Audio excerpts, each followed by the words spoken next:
عرض کیا تھا کہ امام معصوم نے اس ایک فقرے میں پوری کربلا کے مقصد کو بیان کر دیا اور پورے قیام حضرت امام حسین کا ایک خاکہ الفاظ کے اس مختصر سے مجموعے میں قید کر دیا ہے۔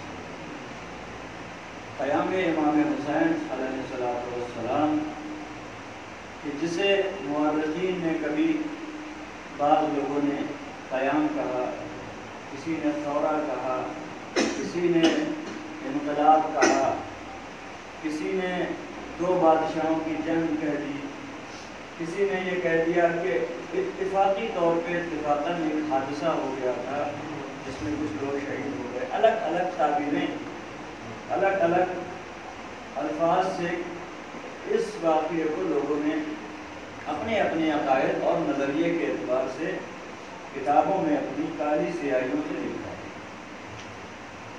عزیزان محترم، مگر اگر ہم دیکھیں تو قیام امام حسین کا مقصد کیا تھا اور کیوں امام حسین نے کربلا کے میدان میں اتنا بڑا انقلاب برپا کیا، تو ہمیں اس کے لیے خطیبوں کے الفاظ کی ضرورت نہیں ہے، ہمیں تاریخ کے کتابوں کی ورق گردانی کی ضرورت نہیں ہے، ہمیں صرف اور صرف خود ہی امام حسین نے اپنے قیام کا مقصد خود بتایا ہے نا۔ متعدد مقامات کے اوپر الگ الگ جگہوں پہ اپنے مقصد کو واضح کرتے ہوئے چلے۔ جب کسی نے پوچھا تو آپ نے فرمایا کہ میں اس لیے نہیں نکلا ہوں کہ میں زمین کے اوپر شر پھیلاؤں، فساد برپا کروں، انما خرجت لطلب الاصلاح فی امت جدی، میرا مقصد نکلنے کا صرف اور صرف یہ ہے کہ میں نانا کی امت میں اصلاح کرنا چاہتا ہوں۔ میں یہ چاہتا ہوں کہ نانا کی امت میں اصلاح کروں۔ کس طرح سے اصلاح کریں گے؟ کہا امر بالمعروف اور نہی عن المنکر، یعنی لوگوں کو اچھے کاموں کی طرف دعوت دوں گا، برے کاموں سے یہی امر بالمعروف ہے، نہی عن المنکر۔ یہ امام حسین علیہ السلام کی مشہور و معروف فقرہ ہے کہ امام نے فرمایا کہ میں امر بالمعروف کروں گا، نہی عن المنکر کروں گا، لوگوں کو برائی سے روکوں گا، لوگوں کو اچھائی کی طرف ترغیب دلاؤں گا۔ عزیزان محترم، کسی بھی قیام کو سمجھنے کے لیے سب سے پہلے ضروری یہ ہے کہ ہم یہ سمجھیں کہ اس کا مقصد کیا ہے، مقصد اس کا کیا ہے۔ اب دو الفاظ ہیں میں بیان کروں گا کہ ایک چیز ہوتی ہے مقصد، ایک چیز ہے مقصد اور ایک شے ہے اس مقصد تک جانے کا طریقہ کار۔ ایک ہے کہ امام حسین نے کربلا میں کارنامہ کیا کیا، اس بات کو سمجھے، اور ایک چیز یہ ہے کہ امام حسین نے اتنا بڑا کارنامہ کربلا میں کیوں کیا۔ کل میں نے بیان کیا تھا فیقہ کے معنی میں کہ امام حسین کے اس انقلاب کی نیت کیا تھی، مقصد کیا تھا؟ مقصد لوگوں کی ہدایت، طریقہ کار کیا تھا؟ امر بالمعروف اور نہی عن المنکر۔ مقصد تک جانے کا جو راستہ ہے، مقصد تک پہنچنے کا جو طریقہ کار امام حسین نے اختیار کیا، وہ کیا ہے؟ لوگوں کو امر بالمعروف اور نہی عن المنکر کیا جائے۔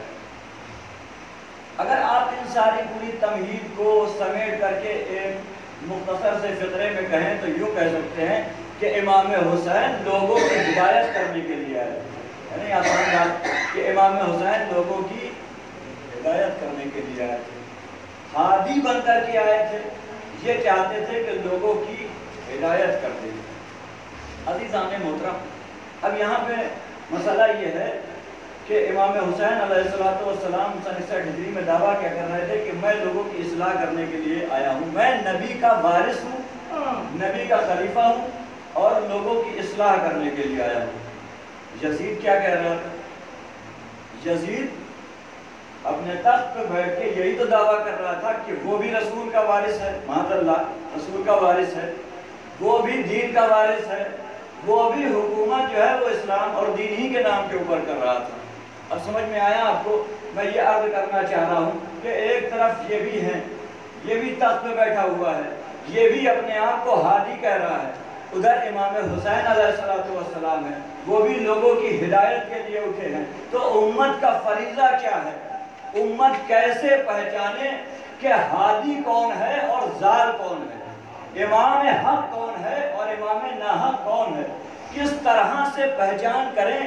اور یہ مسئلہ صرف سن 61 کا نہیں ہے، یہ مسئلہ رہتی دنیا تک کا ہے کہ انسان کو سب سے پہلے، اگر انسان یہ چاہتا ہے کہ اسے ہدایت نصیب ہو جائے، اگر اسے انسان یہ چاہتا ہے کہ وہ صحیح راستے کو اختیار کر لے، تو انسان کی سب سے پہلی ذمہ داری یہ ہے کہ انسان اپنے ہادی کی معرفت حاصل کرے۔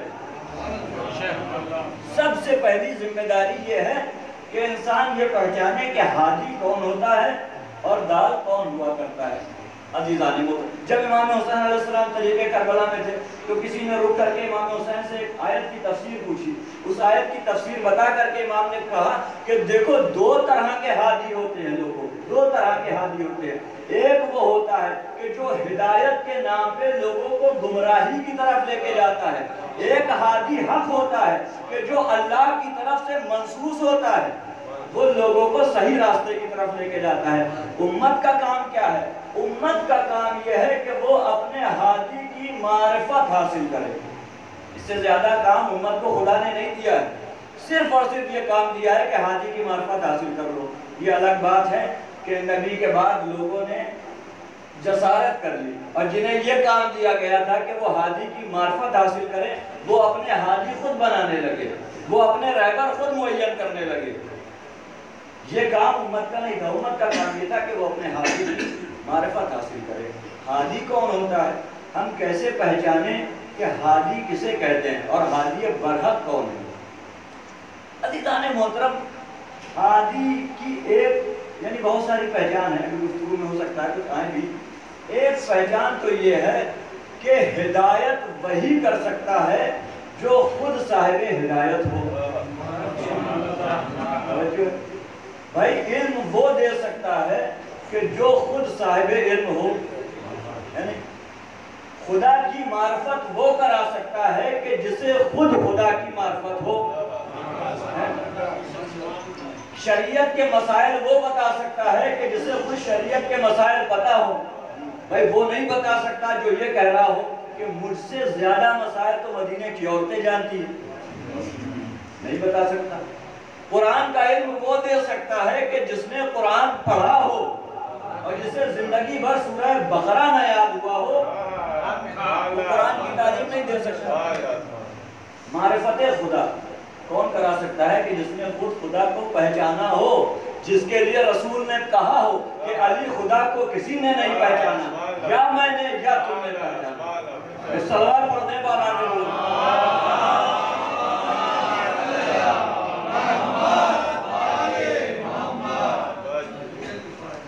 معرفت خدا پہ بات آئی ہے تو ایک بات عرض کروں کہ جو پوری ہدایت ہے، پوری عبادت ہے، جو پورے الفاظ شریعت میں آتے ہیں، ان سب کو اگر آپ سمیٹ دیں تو یہی ایک لفظ بنتا ہے معرفت۔ یہی ایک لفظ بنتا ہے معرفت۔ کیوں؟ کیونکہ معرفت کے بنا کی گئی تمام کے تمام عبادتیں بیکار ہیں، بیکار ہیں۔ حدیث اور روایات میں آیا۔ وجہ کیا ہے؟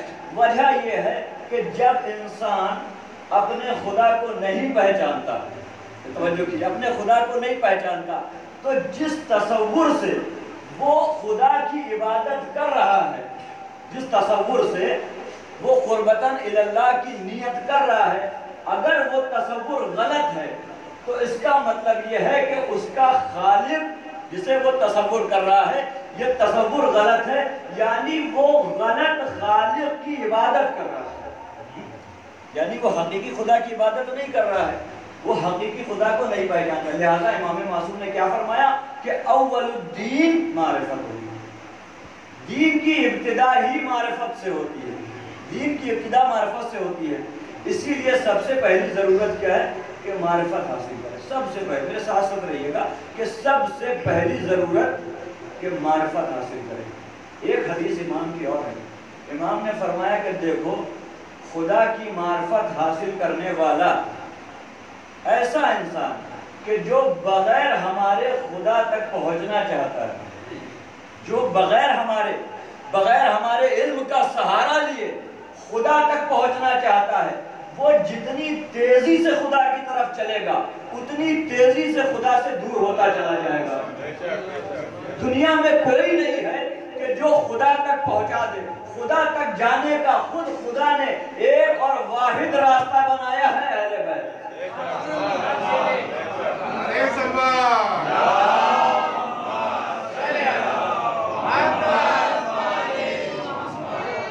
ایک واحد راستہ خدا تک جانے کا اہل بیت ہے۔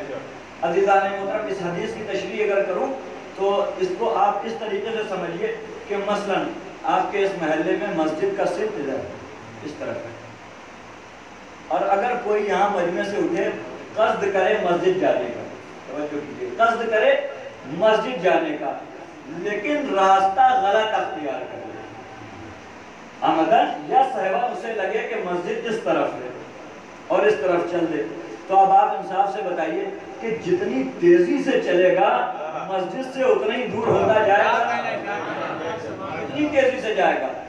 اگر مثال کے طور پہ وہ 10 کلومیٹر کی سپیڈ سے جا رہا ہے تو ہر گھنٹے مسجد سے 10 کلومیٹر دور ہوگا، اور سپیڈ سے جا رہا ہے تو ہر گزرنے والے لمحات کے ساتھ اس کی مشی اس کو خدا سے دور کرتی جائے گی۔ یہی امام کہہ رہے ہیں کہ ہمیں چھوڑ کے خدا کی عبادت کرنے والے جتنی زیادہ عبادت کریں گے خدا سے اتنا ہی دور ہوتے چلے جائیں گے۔ ایک سلوات پڑھنے کو آواز میں بلند۔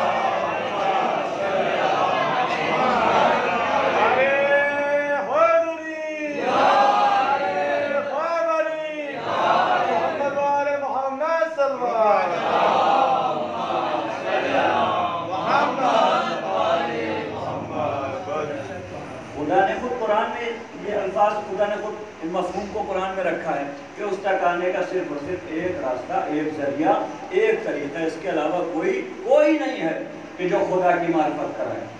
جب خدا کو کسی نے پہچانا ہی نہیں تو اس کی معرفت کون کرائے گا؟ ایک شخص امام کی خدمت میں آ گیا اور آ کے اسی حدیث کے بعد امام سے آ کے کہنے لگا مولا، امام صادق علیہ السلام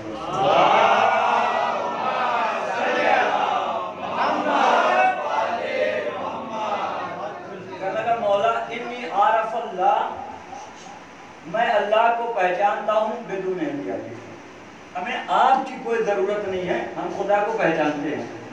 کیوں؟ وہ کہتا ہے خود انسان کے نفس میں یہ قوت ہے کہ وہ خود محسوس کر سکتا ہے کہ اس کا بنانے والا کوئی ہے، وہ خود جو ہے جانتا ہے کہ ایک خدا ہے، کوئی ہے کہ جو اس نظام کائنات کو چلا رہا ہے، کوئی ہے کہ جس کا اس پوری کائنات پر اختیار چلتا ہے، کوئی ہے کہ جو تحت الثری سے تاج ثریا تک، مسکن ماہی سے ماہتاب تک جس کا نظام چلتا ہے، کوئی ہے، لہذا میں اس کو پہچانتا ہوں، میں اس کی معرفت رکھتا ہوں، اس میں آپ کی کیا ضرورت ہے؟ ہم آپ سے کیوں سیکھیں، ہم آپ سے کیوں علم لیں؟ امام نے کہا اچھا خدا کو پہچانتے ہو؟ کہا ہاں خدا کو پہچانتے ہیں۔ امام نے کہا اچھا یہ بتاؤ اللہ اکبر کے معنی کیا ہے؟ اللہ اکبر کے معنی کیا ہے؟ تو کہنے لگا کہ اللہ اکبر کے معنی یہ ہے کہ اللہ سب سے بڑا ہے، اللہ سب سے بڑا ہے، اکبر یعنی کبیر کی تفضیل ہے کہ سب سے بڑا ہے اللہ۔ امام نے کہا کہ غلط، اللہ اکبر کے معنی یہ نہیں ہے کہ خدا سب سے بڑا ہے۔ کہا غلط، کہا کیوں؟ کہا کہ جب اکبر کو بھائی تفضیل آتا ہے دو چیزوں کے مقابلے میں، دو چیزوں کا قیاس کرنے میں، یعنی اگر کوئی بڑا ہے تو کوئی تصور چھوٹا بھی ہوگا، اور قیاس دو ایک جیسی چیزوں میں ہوتا ہے۔ اگر یہ جس پہ قیاس کر رہے ہیں یہ جسم رکھتی ہے تو ماننا پڑے گا کہ خدا بھی جسم والا ہے، اگر یہ محدود ہے تو اس کا مطلب یہ ہے کہ خدا بھی محدود ہے، یعنی تو نے اپنی اس تعریف سے خدا کو محدود کر دیا۔ حیف ہے امت پہ کہ جن کے بغیر اللہ اکبر کے معنی نہیں معلوم چلتے، ان کے بغیر دین سمجھنے نکلے۔ کہا کہ مولا اچھا آپ بتا دیجیے اللہ اکبر کے معنی کیا ہے؟ کہا اکبر کا تم نے ترجمہ صحیح کیا، مگر اکبر کا معنی یہ نہیں ہے کہ خدا سب سے بڑا ہے۔ کہا کہ اکبر من ان یوسف، اللہ اس سے بڑا ہے کہ اس کے توصیف تم بیان کر دو. غور کیا؟ اللہ اس سے بڑا ہے کہ اس کے توصیف تم بیان کر دو. تو خیر بات یہاں سے نکلی کہ ہادی کو ہم پہچانے کیسے. ایک صفت ہادی کی اور ہوتی ہے کہ جو بہت ضروری ہے، وہ یہ ہے کہ ہادی ایسا ہونا چاہیے کہ جو جیسا کہتا ہو ویسا ہی کرتا ہو. کیونکہ ہدایت کے ارکان میں سب سے بڑی شے یہ ہے کہ ہادی ایسا نہ ہو کہ کہتا کچھ ہو کرتا کچھ ہو. ممبر کا کردار کچھ ہو، گھر کا کردار کچھ ہو، مجمع میں کردار کچھ ہو، تنہائیوں میں کردار کچھ اور ہو. ہادی ایسا ہونا چاہیے کہ جس کا ظاہر و باطن ایک جیسا ہو. ایسا نہ ہو کہ کہنے میں تو بولنے میں بات چیت کرنے میں بڑے اچھے ہیں لیکن عمل کرنے میں پیچھے. توجہ کر رہے ہیں؟ قرآن نے کیا کہا؟ قرآن نے کہا لما تقولون ما لا تفعلون. لوگوں تم ایسی باتیں کیوں کرتے ہو کہ جو کام تم نہیں کرتے ہو. توجہ کر رہے ہیں؟ ایسی باتیں تم کیوں کرتے ہو کہ جو کام تم نہیں کرتے. معلوم چلا کہ صرف باتیں کرنے سے ہدایت نہیں ہو سکتی. بھئی اس نقطے کو سن لیجیے کہ صرف باتیں کرنے سے ہدایت نہیں ہو سکتی. اسی لیے اگر کوئی یہ چاہتا ہے کہ اپنے معاشرے میں وہ اصلاح کرے اور یہ چاہتا ہے کہ اپنے معاشرے کو ایک اچھا معاشرہ بنائے، ایک دیندار معاشرہ بنائے، تو پھر صرف باتیں کر کے معاشرے کو اچھا نہیں کیا جائے. جہاں جس سماج میں ہم رہ رہے ہیں اس سماج کی ذمہ داری ہمارے اوپر آتی ہے یا نہیں آتی؟ آتی ہے. ہم اس ذمہ داری کو کیسے ادا کریں؟ ہم کیسے معاشرے کو اچھا بنا دیں؟ بھائی ویسے ہی جیسے رسول نے سکھایا ہے. بھائی رسول اللہ نے جب کار ہدایت شروع کیا تو سب سے پہلے کہاں؟ کسی میدان میں جا کر کے لوگوں کو سمجھایا؟ کسی بازار میں چلے گئے؟ کسی جنگ کے میدان میں پہلا خطبہ دیا؟ نہیں. قرآن میں رسول اللہ کو حکم دیا وانذر عشیرتک الاقربین. سب سے پہلے کہاں سے شروع کرنا ہے؟ قرابت داروں میں سے. سب سے پہلے اپنے قریبیوں کو سمجھانا ہے. دیکھیے قریبیوں کا لفظ میں استعمال کر رہا ہوں لیکن قریب نہیں کہا ہے. قرآن نے کہا اقربین. جو جتنا زیادہ قریب ہے پہلے اسے سکھاؤ، پہلے اسے سمجھاؤ، پہلے اس کو صحیح کر لو، معاشرہ خود صحیح ہوگا. اگر ہر انسان اپنی فیملی اپنا گھر صحیح کر لے تو معاشرہ اچھا بن جائے گا یا نہیں بن جائے گا؟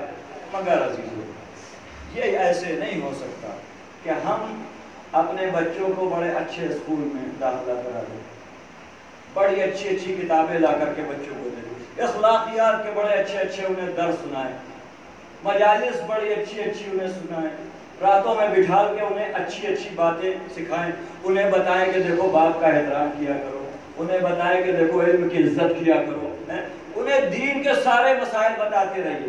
آپ اپنے بچوں کو چاہے جتنی اچھی اچھی باتیں بتائیے، چاہے جتنی اچھی اچھی کتابیں پڑھا دیجئے، چاہے جتنے اچھے اسکول اور مدرسے میں اس کا ایڈمیشن کرا دیجئے، آپ اسے اچھا نہیں بنا سکتے جب تک کہ خود آپ اپنے آپ کو اچھا نہ بنائیں. اہم یہ نہیں ہے کہ آپ اپنے بچوں کو کیا پڑھاتے ہیں، اہم یہ ہے کہ آپ اپنے بچوں کو کیا کر کے دکھاتے ہیں.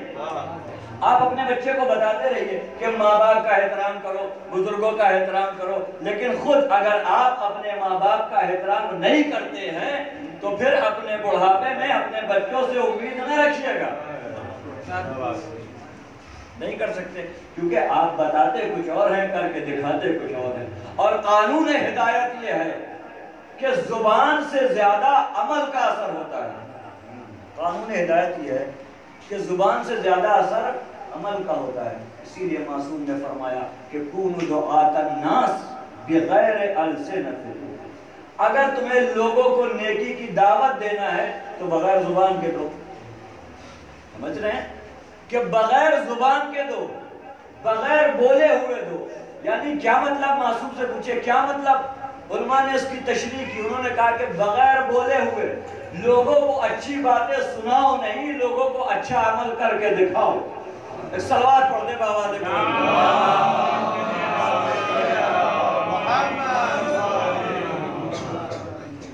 ہے نہیں عزیزان محترم کہ اچھا عمل کر کے دکھاؤ. یہ ہدایت کی لوازمات ہیں، ضروریات ہیں ہدایت کی، لہذا خدا نے اس نظام ہدایت کو اپنے ہاتھ میں رکھا۔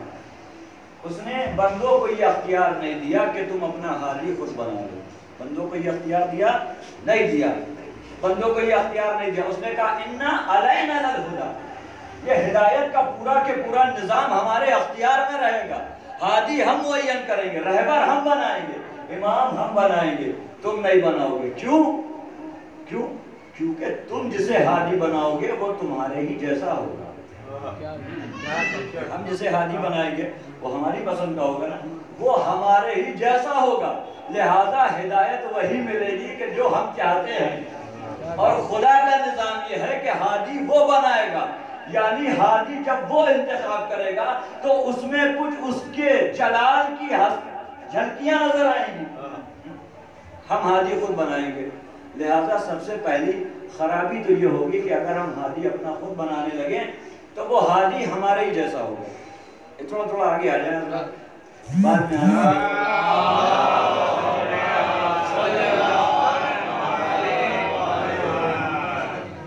ایک اور سلوات پڑھ دیجیے۔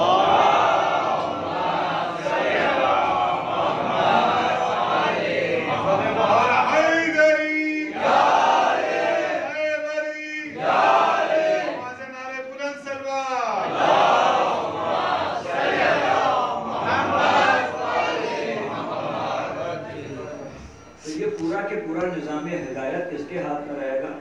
خدا کے ہاتھ میں رہے گا، خدا انتخاب کرے گا۔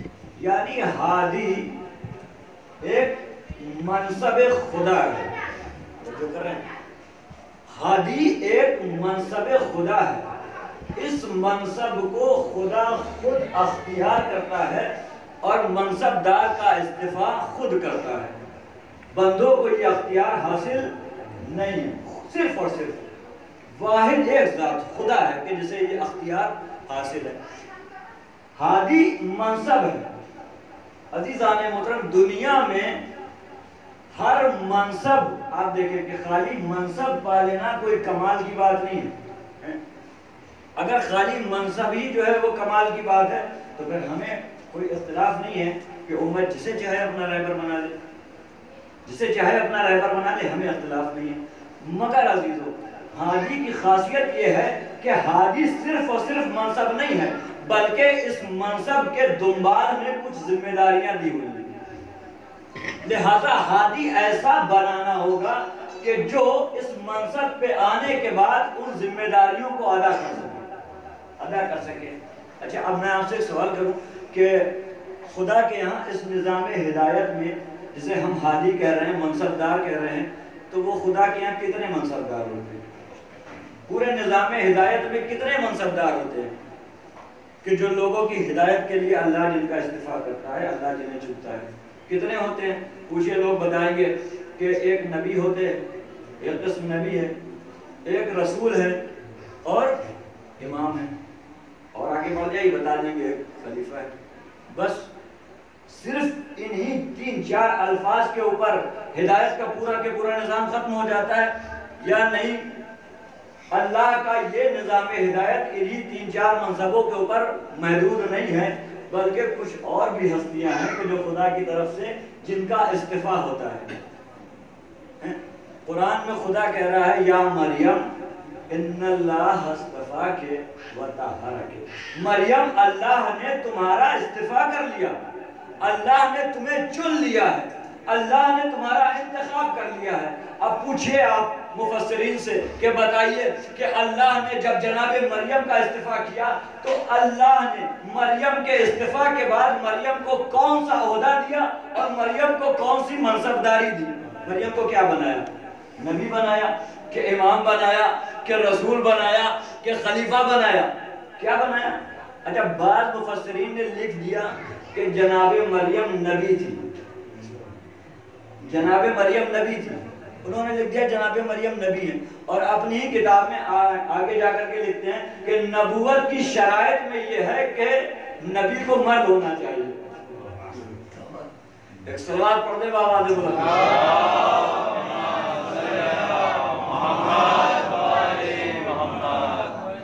اب دیکھا آپ نے کہ خود عوام الناس میں اتنی صلاحیت نہیں ہے کہ خدا کے منصب داروں کو یا احاطہ کر سکے، ان سارے کے سارے منصب کو سمجھ سکے۔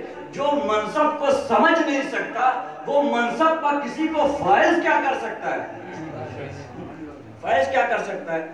اسی لیے خدا نے یہ نظام اپنے ہاتھ میں رکھا۔ اچھا، اب میں آپ کے سامنے دو چار مثالیں عرض کروں کہ خدا جس کا بھی استفاع کرتا ہے اسے ایک منصب پہ فائز کرتا ہے، جسے بھی منصب پہ فائز کرتا ہے اس کے لیے کچھ ذمہ داریاں اسے دیتا ہے، کچھ ذمہ داریاں اسے دیتا ہے۔ مثلا خدا کسی کا استفاع کرتا ہے اور اسے رسول بنا دیتا ہے۔ استفاع کیا، رسول بنا دیا، لیکن خالی رسول بنا دیا، منصب دے دیا؟ کہا نہیں، منصب تو دے دیا، رسالت دے دی، رسالت ہے منصب، پھر اس کے بعد ذمہ داریاں ہیں۔ کیا؟ کہ لوگوں کو تعلیم دیتا ہے۔ کیا کرتا ہے؟ یعلمکم، کہ تمہیں تعلیم دیتا ہے، کتاب و حکمت کی تعلیم دیتا ہے، تمہارا تزکیہ نفس کرتا ہے۔ معلوم چلا کہ رسالت منصب ہے، کار رسالت الگ ہے۔ پھر کسی کا استفاع کرتا ہے، امام بناتا ہے، کہتا ہے وَجَعَلْنَاهُمْ أَئِمَّةً، ہم نے لوگوں کا استفاع کیا اور انہیں امام بنا دیا۔ خالی امام بنا دیا؟ کہا نہیں، منصب دیا، پھر منصب کے ساتھ کچھ ذمہ داریاں دی۔ وہ ذمہ داری کیا ہے؟ کہہ رہا کہ وَجَعَلْنَاهُمْ أَئِمَّةً يَهْدُونَ بِأَمْرِنَا، کہ وہ ہمارے حکم سے لوگوں کی ہدایت کرتے ہیں، ہمارے حکم سے لوگوں کی ہدایت کرتے ہیں۔ یعنی کہ امامت ہے منصب، ہدایت کرنا ہے کار امامت۔ ٹھیک ہے؟ خلیفہ بھی جب کسی کو بنایا جاتا ہے تو کیا خلافت خالی منصب ہے یا اس کے دنبال میں کچھ ذمہ داریاں ہیں؟ کچھ اس کے دنبال میں ذمہ داریاں ہیں، کچھ کام ہیں۔ کہاں سے معلوم چلے گا؟ کہ اللہ کے ایک نبی ہیں جناب موسیٰ جن کا نام ہے، اللہ نے ان سے وعدہ کیا 40 راتوں کا، چلے گئے طور پر، لیکن یوں نہیں گئے، ہادی ہے، امت کو بغیر ہادی کے نہیں چھوڑ کے گئے۔ 30 دن کا وعدہ تھا، 40 دن بعد میں خدا نے اسے کر دیا، لیکن یہ 30 راتوں کے لیے بھی امت کو بغیر ہادی کے نہیں چھوڑ کر کے گئے۔ اپنے بھائی ہارون کو بلایا، ہارون کو بلا کر کے کہتے ہیں اخلفنی فی قومی، کہ اے ہارون میرے بھائی تم میری جگہ کے اوپر میری امت میں میرے خلیفہ بن جاؤ، اخلفنی فی قومی، میرے خلیفہ بن جاؤ۔ اچھا، بعض لوگوں کو گمان یہ ہے کہ خلافت کی منصبداری نبوت کے اس دنیا سے جانے کے بعد آتی ہے، لیکن میں بار بار عرض کر رہا ہوں کہ ان عہدوں کی صحیح سے عوام الناس کو معرفت ہی نہیں ہے۔ وہ یہ سمجھتے ہیں کہ نبی کے اس دنیا سے جانے کے بعد منصب خلافت کی ذمہ داریاں شروع ہوتی ہیں، مگر نہیں عزیزوں، ہمارا عقیدہ یہ ہے کہ اللہ کے ہادی ایک ہی وقت میں الگ الگ منصبوں کے اوپر فائز ہو سکتے ہیں۔ ایسا نہیں ہے کہ جس زمانے میں نبی ہوگا اس زمانے میں رسول نہیں ہوں گے، جس زمانے میں رسول ہوں گے اس زمانے میں امام نہیں ہوں گے، جس زمانے میں رسول ہوگا اس زمانے میں خلیفہ نہیں ہوگا۔ ایسا نہیں ہے۔ کیوں؟ دلیل یہ ہے کہ اللہ کے ایک نبی ابراہیم ہے، نبی بھی ہے، رسول بھی ہے، رسول بھی ہے، خلیفہ بھی ہیں اور امام بھی ہیں۔ معلوم چلا کہ یہ سارے کے سارے عہدے ایک ہی زمانے میں بھی جمع ہو سکتے ہیں، ایک ہی شخص میں بھی جمع ہو سکتے ہیں۔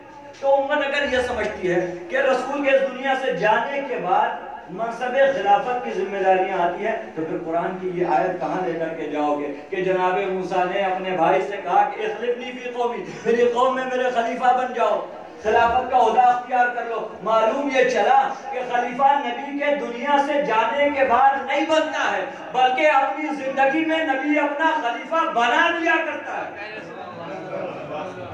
ایک صلوات اور پڑھ دیں بابا دے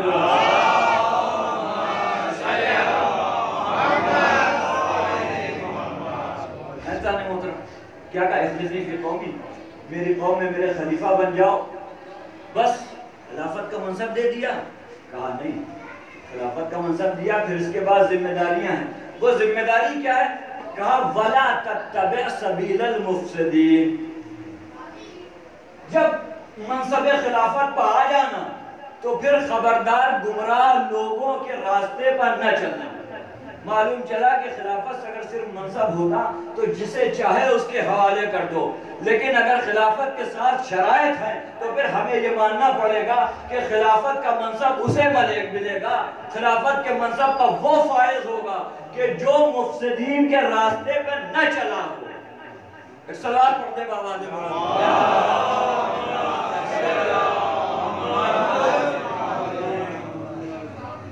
یہ پورا نظام ہدایت ہے، یہ پورا کے یہ ہمارے عقائد ہے جو پڑھ رہا ہوں آپ کے سامنے، یہ پورا کے پورا نظام ہدایت ہے۔ امام حسین علیہ السلام جب امام حسین نے قیام کیا تو کس لیے کیا؟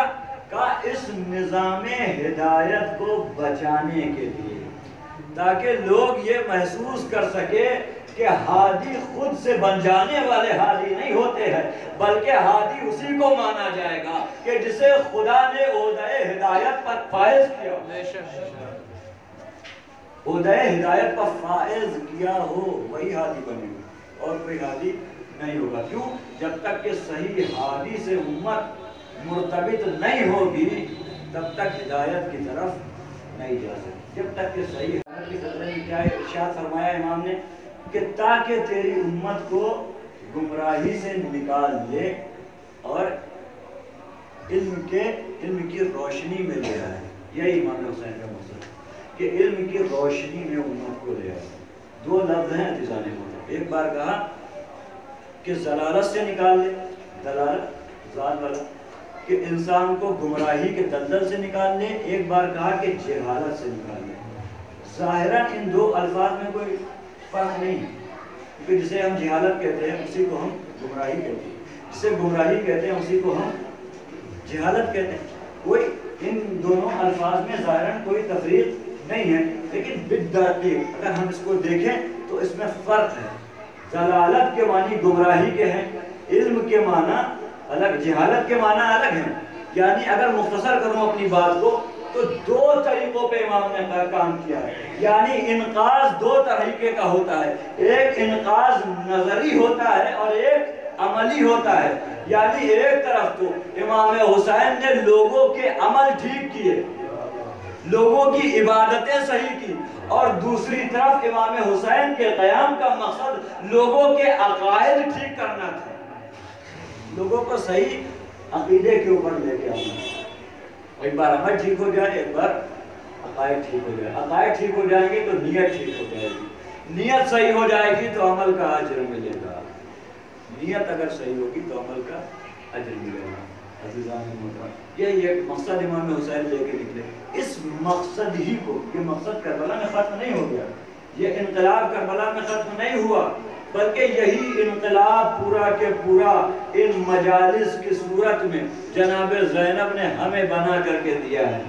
لہذا جو مقصد کربلا کا تھا، اگر وہ مقصد ہماری مجلسوں کا ہے تب تو ہم اپنی مجلسوں میں کامیاب ہیں، لیکن اگر ہماری مجلسیں مقصد کربلا سے ہٹ گئی تو پھر یہ مجلسیں اپنے مقصد میں کامیاب نہیں ہیں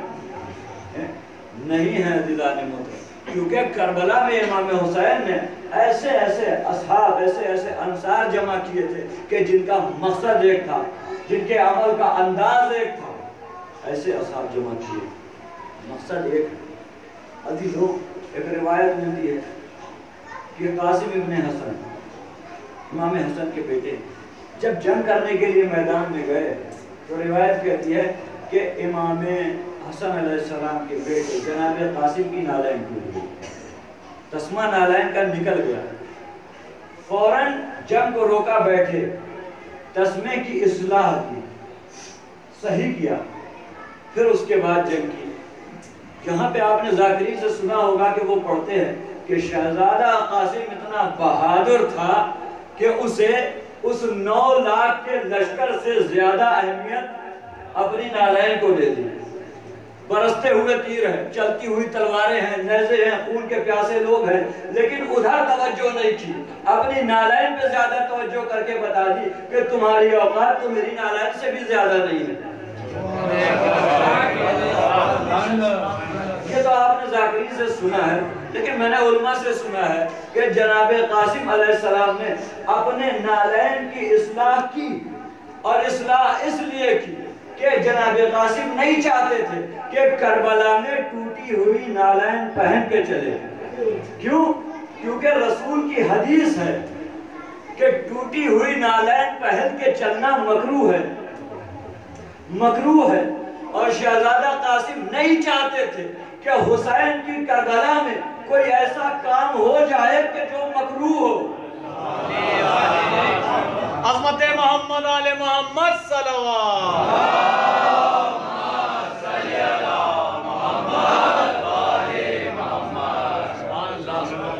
دیکھا، میں مثال اس لیے بھی کر رہا ہوں کہ کربلا والے کربلا کا کتنا احترام کرتے تھے، حسین کے انصار، حسین کے اقربا حسین کے اس مقصد کا کتنا احترام کرتے تھے کہ یہ برداشت ہے کہ جہاد کے میدان میں بیٹھ جائیں، چاہے تلوار لگ جائے، تیر لگ جائے، مگر یہ برداشت نہیں ہے کہ حسین کی کربلا میں کوئی مکروہ کام ہو جائے، کیونکہ یہ کربلا آنے والی تمام امتوں کے لیے ایک نمونہ عمل بنے گی، لہذا یہاں موجود کوئی بھی ایسا کام نہ کرے کہ جو آنے والی امت جس پہ کہہ دے کہ کربلا میں تو یہ ہوا تھا، اس لیے نمونہ عمل بن کر کے آئے۔ اب آپ احساس کریں کہ اگر آپ کی مجلس کربلا سے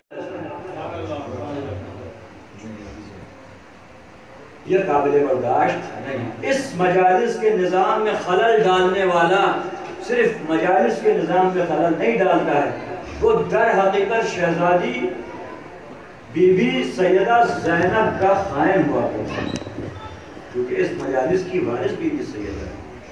امام حسین کی قربانی تو 10 محرم کو امام حسین نے اپنی قربانیاں دے دی، مگر یہ ساری ذمہ داری بی بی زینب نے اپنی اٹھائی، اور امام کے اس پیغام کو کربلا سے نکال کر کے ساری دنیا میں پھیلا دیا۔ اس ایک دن کے واقعے کو رہتی دنیا تک کے ایام کے اوپر چھا دیا بی بی زینب۔ یہ اہل حرم ہے عزیزو، آہستہ آہستہ یہ ایام اعزاں ہم سے گزرتے جائیں، آہستہ آہستہ جیسے جیسے ہر گزرنے والا لمحہ دھیرے دھیرے یہ ایام اعزاں ہم سے دور کرتا جا رہا ہے۔ عزیزو، میں یہ تو نہیں کہتا کہ یہ ایام اعزاں گزر جائیں گے تو حسین کی عزاداری ختم ہو جائے گی معاذ اللہ، یا حسین کی عزاداری صرف ان ایام اعزاں پر منحصر ہے، نہیں، ان ایام اعزاں پر منحصر نہیں ہے، مگر ہمارے معاشرے میں ان ایام اعزاں کو ہم نے حسین کی مجالس کے لیے وقف کر رکھا ہوا ہے، ہم اس میں حسین کا یاد مناتے ہیں، ہم اس میں امام حسین پر گریہ کرتے ہیں۔ عزیزو، دھیرے دھیرے وہ ایام گزرتے جا رہے ہیں، آج ہم اور آپ ربیع الاول کے مہینے میں داخل ہو گئے، اور کچھ دن بچے ہیں بی بی سیدہ کو فرصت دینے کے لیے۔ عزیزو، مصائب سن کے گریہ کر لینا، کل میں نے جملہ کہا تھا کہ آپ جتنے بھی مصائب سنتے ہیں وہ سارے کے سارے مصائب آپ نے سنے ہیں نا، دیکھے نہیں ہیں، دیکھے نہیں ہیں۔ جنہوں نے مصائب کو دیکھا ہے ذرا تصور کیجئے کہ ان کے گریہ کا عالم کیا ہوتا ہے۔ آپ کا امام پردہ غیب میں آج بھی کہتا ہے کہ دادا میں آپ کے اوپر آنسوؤں سے نہیں ہوتا ہوں، میں آپ کے اوپر خون کے آنسو بہاتا ہوں، خون کے آنسو بہاتا ہوں۔ بس مسائل کے 2 فقرے یاد کروں گا آپ کی خدمت میں۔ میں چاہتا ہوں کہ آج ایک بچی کا تذکرہ کر دوں۔ عزیزو، آپ بھی صاحبان اولاد ہیں، حسین کی 4 سال کی ایک بچی ہے، 4 سال کی بچی ہے، یزید کے دربار میں ایسے کھڑی ہوئی ہے کہ گلے میں جس کے رسم بندھی ہوئی ہے، اپنے پنجوں کے اوپر کھڑی ہوئی ہے۔ آپ بھی صاحبان اولاد ہیں نا، آپ میں سے بھی کسی کی سن کی بچی ہوگی، مولا سلامت رکھے، بس تصور کیجئے گا، بہت مختصر پڑھوں گا، اپنے پنجوں کے بل کھڑی ہوئی ہے، یزید تخت کے اوپر بیٹھا ہوا ہے، تخت کے نیچے ایک تشت رکھا ہوا ہے۔ ایک مرتبہ یزید نے اس تشت سے ایک کپڑے کو ہٹایا، جیسے ہی کپڑے کو ہٹایا سکینہ کی چیخ نکل گئی، ارے جس سر کو کبھی خونی کے نیزے پر دیکھا کبھی شمر کے نیزے پر دیکھا، آج یزید کے تخت کے نیچے دیکھا۔ سکینہ ایک مرتبہ چیخ مار کے روئی۔ یزید نے ایک چوب لی اور حسین کے دندان سے بے ادبی کی۔ بس جیسے ہی بچی نے یہ دیکھا، خدا کسی بچی کو اپنے باپا کے ساتھ یہ ظلم ہوتا نہ دیکھا ہے۔ بس جیسے ہی جناب سکینہ نے دیکھا، ایک مرتبہ بچی گریہ کرنے لگی۔ جب بچی کا گریہ بلند ہوا تو یزید مخاطب ہوا، پوچھا یہ بچی کون ہے؟ یہ کون سی بچی ہے؟ یہ اتنا کیوں گریہ کر رہی ہے؟ کسی نے بڑھ کے کہا کہ یہ حسین کی لاڈلی بیٹی سکینہ ہے، اپنے باپا کے سر کو دیکھ کے گریہ کر رہی ہے۔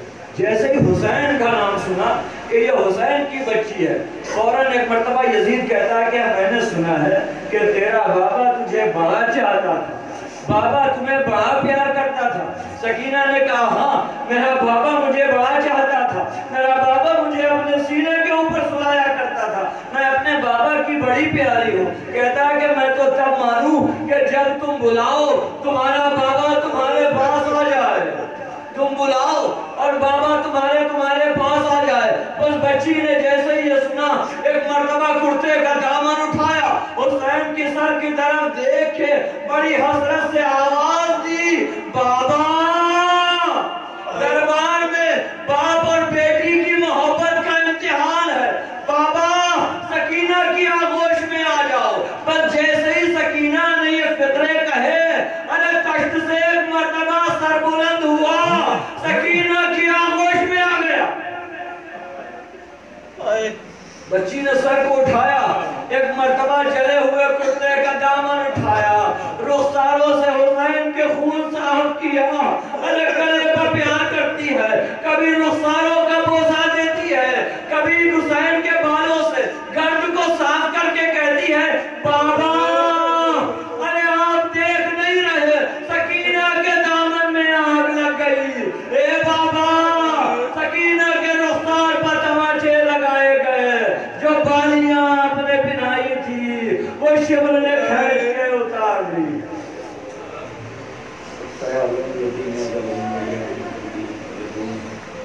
ربنا